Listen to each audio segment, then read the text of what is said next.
What do they put on Kennedy's grave when they killed him? The eternal flame. The Illuminati. They're laughing at us. They put on the dime. The American dime. The flame. The Olympic flame. The Olympics is another wholly owned subsidiary. I love that Samaranch when he's going, who will it be? Who you decided it was going to be 4 bloody years ago, darling. That's who, you know. Unbelievable. Now, when they killed Kennedy in Dealey Plaza, just here somewhere, in this pyramid with a capstone missing, afterwards the Freemasons put that up. They killed Harvey Oswald about here. And this is the Freemasonic classic symbol of the obelisk, which goes back, of course, to ancient Egypt and before. And look what they put on the top of it. The Illuminati, the flame, the classic symbol. We don't just own the place, we kill the bloody presidents. Thank you very much. And you don't realize it. What a laugh. Now, I came across some stuff about the street plan of Washington, which was kind of interesting. And I came across it in Washington. I guess I would, wouldn't I? What they did is that when they moved down from Philadelphia after the initial creation of the United States, they moved their place to the District of Columbia in Washington. They built the street plan of Washington according to esoteric symbolism. It's a mass, not just the ones I'm going to show here, a mass of smaller ones, many others. The guy they got to design the street plan, under supervision from Master Freemason George Washington and what's his name? Thomas Jefferson, the man who wrote "All men are created equal." What about your 200 slaves? I wonder if they are created just as equal. This guy who wrote that, Thomas Jefferson, actually wrote that black people are genetically inferior to white. These founding fathers were not what they seemed to be. And the guy they got to design it was a guy called Charles L'Enfant, who was a French Freemason. And they designed it and continue to design it according to esoteric law and the street plan. Because if you can build a city, like they did the city of London with Sir Christopher Wren, etc., in a way that creates various symbols, all symbols generate an energy, because everything generates energy, you can create an energy field which constantly resonates to the frequency you want to get the effect that you want forevermore. So they put buildings and streets in a certain way. That's supposed to be a Jewish symbol. The Star of David, the Seal of Solomon. No, it's not. A lot of people know that. That is an ancient esoteric symbol. It only became associated with Jewish people when the Rothschilds started using it in the 1700s. Incidentally, the Rothschilds only became the Rothschilds in the 1700s. Before it, they were called the Bauer. Bauer, B-A-U-E-R, one of the most notorious occult families of Middle Ages Germany. Just a coincidence, nothing to worry about. Again, here's the street plan of Washington. These streets here conform to the sun rising in the winter and summer solstice. 33 degrees streets going right the way through Capitol Hill there. 33, of course, is a big number. That's why there's 33 degrees in the Scottish Rite of Freemasonry. Now, this gets interesting, this bit. I'm going to come back to the street plan of Washington in a second. But this is 75 miles north of San Francisco. It's a place called Bohemian Grove, which Kathy O'Brien talks about, because she went there and saw the satanic ritual and whatever that goes on. This is a playground for the elite of America and further afield. Bush, Clinton, the presidents in general, Kissinger, famous entertainers like Bob Hope, etc., are members of this satanic Bohemian Grove. And when I left the hotel to have a look at it when I spoke in San Francisco last year, I asked the lady on the reception of the hotel, about an hour's drive away, where it was, how to get there. And she says, "Why are you going?" I said, "Well, I'm a writer, I want to have a look at it." She said, "Just be very, very careful," she said, "because the number of people who've gone for a look there haven't been seen again." So I thought, that figures somehow. So this is as far as I got, because there's signs, no entry, and all this stuff. But it's in the Redwood Forest, 2,700 acres, where they do their satanic ritual that can be charted back to the ancient world and comes all the way through to today. This is a picture in 1957 of Bohemian Grove. This is a guy called Glenn Seaborg who developed plutonium and was involved in the Manhattan Project, which produced the bombs dropped on Japan. 1957, and who's this guy sitting there? Reagan. Only Ronald Reagan, at that time a B-movie actor. And who's this? Richard bloody Nixon. What a coincidence. Both went on to be presidents of the United States.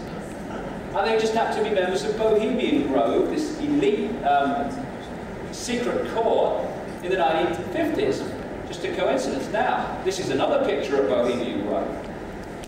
Where you can see that. This was taken from a distance covertly. There you have a 40-foot stone owl. Right? There's the ritual fire. And here you've got people in long robes. The Grovers, the presidents, the business leaders and stuff. Now, they are doing this ritual to this 40-foot stone owl. Now, what the heck could that represent? Back in ancient Canaan, Phoenicia, the Phoenicians, Babylon, the Carthaginians, etc., they had sacrificial rituals involving the sacrifice of children. To the god Moloch or Molech. And in the Old Testament you can see references by some of the prophets, etc., condemning the people putting their children through the sacrificial fire to Moloch. They symbolize Moloch as an owl. Moloch connects to their god Baal in the ancient world.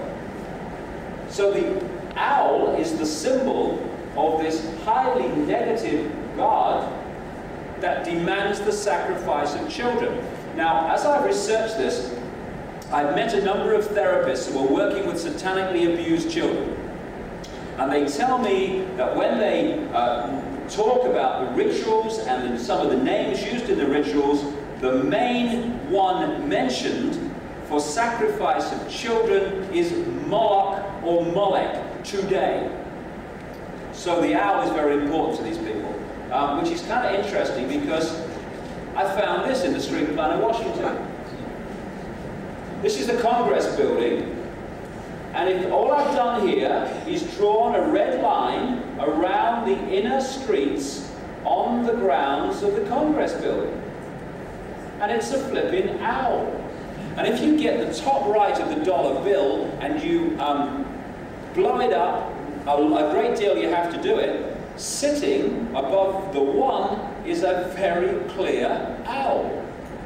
Because they're laughing at us. Now, if we take this owl further around the Congress building, there it is, look, on the map. That needs a bit of an adjustment, I think, with the old, what do you call it? So you can pretty much see it. There it is. And if you look what happens then, if you follow that street down, it's sitting on a pyramid. So you've got the eye, Moloch, on the pyramid in the street plan of Washington. Thanks ever so much. Now all the others are going to be out. Yeah. What they do, the Satanists, because what I've understood very clearly over the last year, is that the all-encompassing pyramid of control, which encompasses all the others, banking, business, politics, is the satanic pyramid. What we call the satanic pyramid, the ritual and the black magic. So what they do with the pentagram or any symbol, like I said earlier, they either invert it like that, or they distort the lines so it's no longer symmetrical. And this is the street plan of Washington again. There's the Capitol building, and that's the White House. Now, if you follow that through, that's 16th Street, you get to about here, and you see a remarkable building in the streets of Washington. It's an Egyptian temple. Here's the depictions of the Sphinx, and there is the depiction, and I'll give a closer one in a minute, there we go, of the rising sun, like the one you saw on Washington's chair. So what the hell is this building doing in the middle of Washington? What is it? It's the Supreme Headquarters, 33rd degree Scottish Rite of Freemasonry. Because that's where this crowd are coming from. Ancient Egypt. And all that happened when Freemasonry came in the 1600s, 1700s, is they just changed the name to Freemasonry to replace other names, so people lost the plot and didn't see that actually it's one string through history.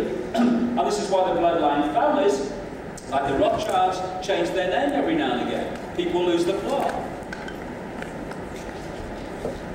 This is not, and this will be the same too in Canada, this is not a political building, it is a temple to a secret society, the Congress building.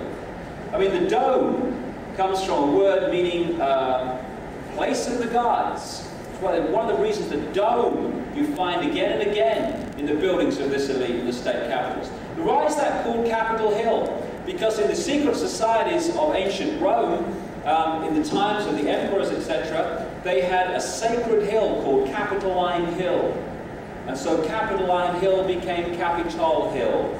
And the High Priestess of American politics, Madeleine Albright, on her first overseas visit when she became Secretary of State, made a public pilgrimage, from her point of view, to Capitoline Hill in Italy.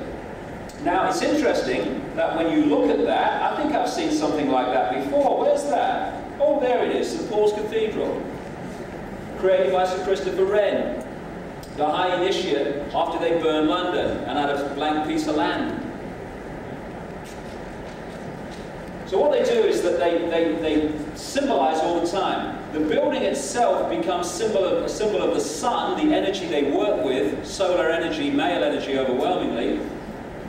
And they put reflecting pools. There's one next to the Congress building like this. The reflecting pool is symbolic of the moon that reflects the sun, which of course what the moon does.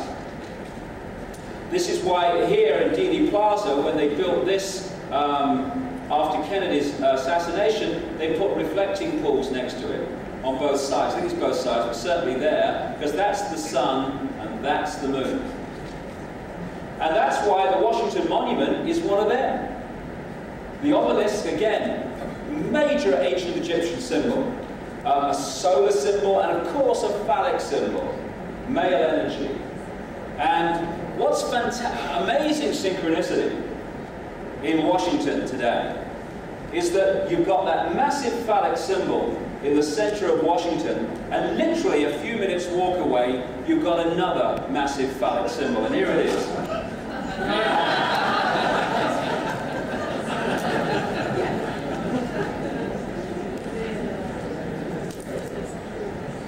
Bill Clinton, Bob Dole, and Newt Gingrich driving down the freeway, and they get struck by a hurricane and it spins the car into the air, and they end up in the land of Oz, just south of Sydney it was.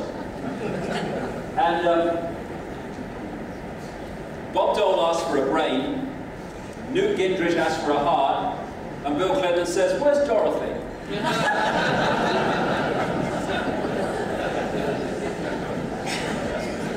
Actually, no, I don't really have the phrase in Canada, but we have a phrase in England. When you want to get someone to sign something, we say, "Put your moniker on this." I tell you what, it's taken on a whole new meaning in the last few years.